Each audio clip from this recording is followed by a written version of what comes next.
ଅଛ? ସମସ୍ତେ ବାର ବିଷୟରେ ଜାଣିଛ? ସପ୍ତାହକ କେତେ ଦିନ? 7 ଦିନ। 7 ଦିନ କଣ କଣ କହିପାରିବ? ଜଣେ ଜଣେ କହ, ଜଣେ ଜଣେ।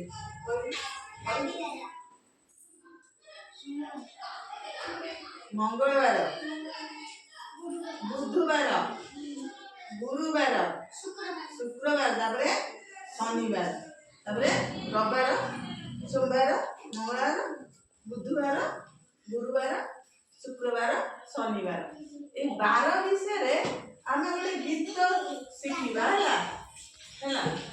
এই 12 ବିଷୟରେ ଆମେ ଗୋଟେ ଗୀତ କହିବା। ସପ୍ତାହକ 7 ବାର, ସପ୍ତାହକ 7 ବାର, କାହା ପରେ କିଏ? ସପ୍ତାହକ 7 ବାର, କାହା ପରେ କିଏ? ଯିଏ କହିଦେବଟି, ସୁନା ପିଲାଟି ସିଏ। ଯିଏ କହିଦେବଟି, ସୁନା ପିଲାଟି ସିଏ। ଛୁଟିବାର ରବିବାର, ଛୁଟି ଦିନ ରବିବାର, ତାପରେ ସୋମ ଆସେ, ମଙ୍ଗଳ ବୁଧ ଗୁରୁ, ଶୁକ୍ର, ମଙ୍ଗଳ ବୁଧ ଗୁରୁ ଶୁକ୍ର, ଶନିଦ ସାଙ୍ଗେ ମିଶେ, ମଙ୍ଗଳ ବୁଧ ଗୁରୁ ଶୁକ୍ର, ଶନିଦ ସାଙ୍ଗେ ମିଶେ। 7 ବାର କହିଦେବ ଯିଏ, ସୁନା ପିଲାଟି ସିଏ। 7 ବାର କହିବ ପିଲେ, ମନ ରଖିବ ପିଲେ। ଭୁଲିବ ନାହିଁ ବାର ନାମ,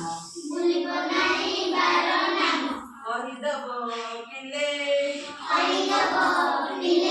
ସପ୍ତାହକ 7 ବାର, 7ଟା ଦିନର ନାଁ ମନେ ରଖିଲ। ଆଉ ଥରେ କହିବା, ଆଉ ଥରେ କହିବା। ସପ୍ତାହକ 7 ବାର,